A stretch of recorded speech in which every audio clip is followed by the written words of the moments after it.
दुनिया में कुछ दिनों पहले एक और डिक्टेटर को उखाड़ फेंक दिया गया, जैसे कि लीबिया में गद्दाफ़ी को, मुअम्मर गद्दाफ़ी को आपने जैसे कि देखा, उसके महल में घुस-घुस कर लोगों की भीड़ ने उसके पूरे ख़ानदान को मारा भी और सड़कों पर दौड़ाया भी, बहुत बुरा हाल किया। और ऐसे ही अब रिसेंटली हंगरी का वाक़या सामने आया। हंगरी के डिक्टेटर को, विक्टर ऑर्बन जो कि उसका नाम है, वो जो 16 सालों से राज कर रहा था, तो उसको के साथ भी ऐसा ही हुआ है।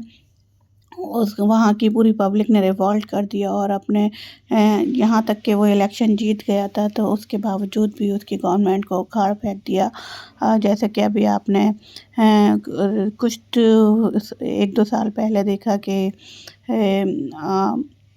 शेख हसीना का बांग्लादेश से भागना पड़ा। वहाँ की पब्लिक भी शेख हसीना के ख़िलाफ़ हो गई।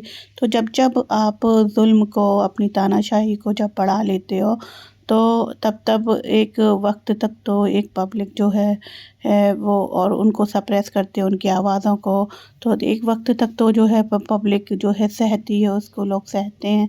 फिर वो एक रिवॉल्ट, एक गुस्सा जो है वो रिवॉल्ट बनकर फूटता है। और फिर आप चाहे कितने ताकतवर हो, वो एक चाहे कितना मतलब कुछ कितने मज़बूत अपने आप को समझ रहे हो, सब कुछ, सारी पावर आपके हाथ में हो, सारी अथॉरिटी, लेकिन वो किसी काम की नहीं रहती। वो आप उसके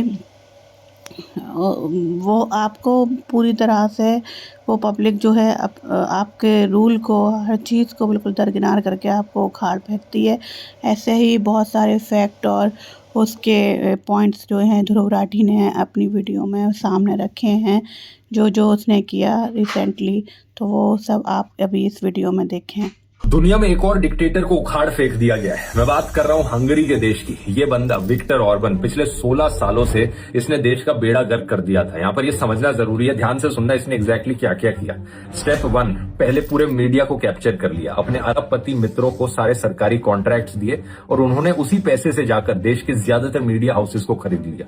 2018 में 476 हंगेरियन मीडिया हाउसेस को एक में मर्ज कर दिया गया था और जितने बचे कुछ इंडिपेंडेंट मीडिया हाउस थे, उनकी सरकारी फंडिंग बंद कर दी, सरकारी एड्स उन्हें देनी बंद कर दी। ये सब करके हंगरी के देश में लगभग सारा मीडिया इसकी गोदी में बैठा था। स्टेप 2, जुडिशरी को कैप्चर करना। एक ऐसा कानून लाया कि जजेस की रिटायरमेंट एज 70 ईयर्स से घटाकर 62 ईयर्स कर दी।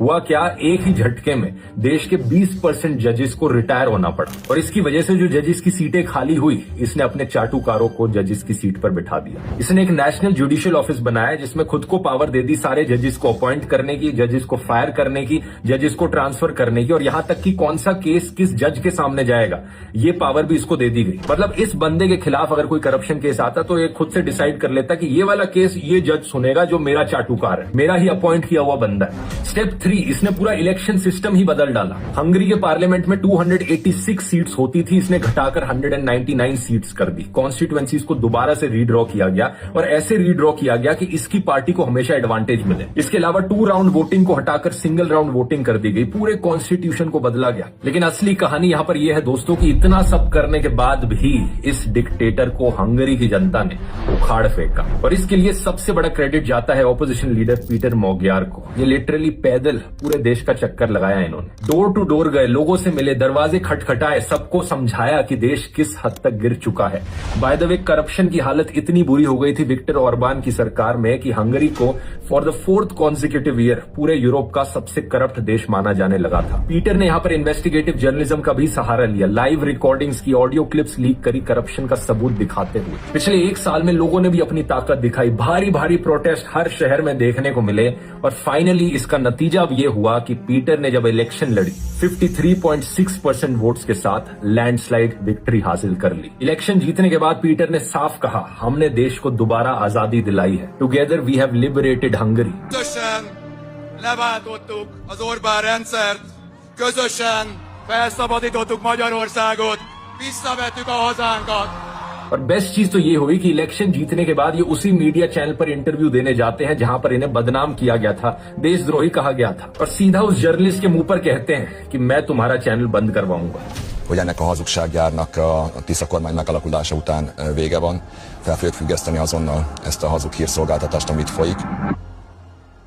देखा आपने कैसे ध्रुव राठी ने सब कुछ सारे पॉइंट्स और फैक्ट्स बयान किए और ये एक मैसेज है पूरे वर्ल्ड को और हिस्ट्री भी इस बात की गवाह है कि ये सब जो है जब जब जुल्म हद से बढ़ेगा, तानाशाही हद से बढ़ेगी, लोगों के जो है आप राइट्स दबाकर उनकी वॉइस जो है उसको दबाकर सारे मीडिया को कंट्रोल करके सारी पब्लिक चीज़ों को, गवर्नमेंट को, हर चीज़ को, इलेक्शन कमीशन को पूरा अपने कंट्रोल में लेके सारा का सारा प्राइवेटाइजेशन करके जब आप ये सब कुछ करोगे और आप ख़ुद को बहुत ताकतवर समझोगे, सोचोगे कि कोई हमारा कुछ नहीं बिगाड़ सकता, तब भी सब कुछ, सारी ताकत के बावजूद भी सब कुछ बिगड़ सकता है। ये एक पूरी दुनिया को मैसेज है और ऐसे मैसेजेस हमें बार बार मिलते रहे हैं, लेकिन बस हमें जो है इसके बावजूद भी कुछ लोग जो हैं वो सही नहीं होना चाहते।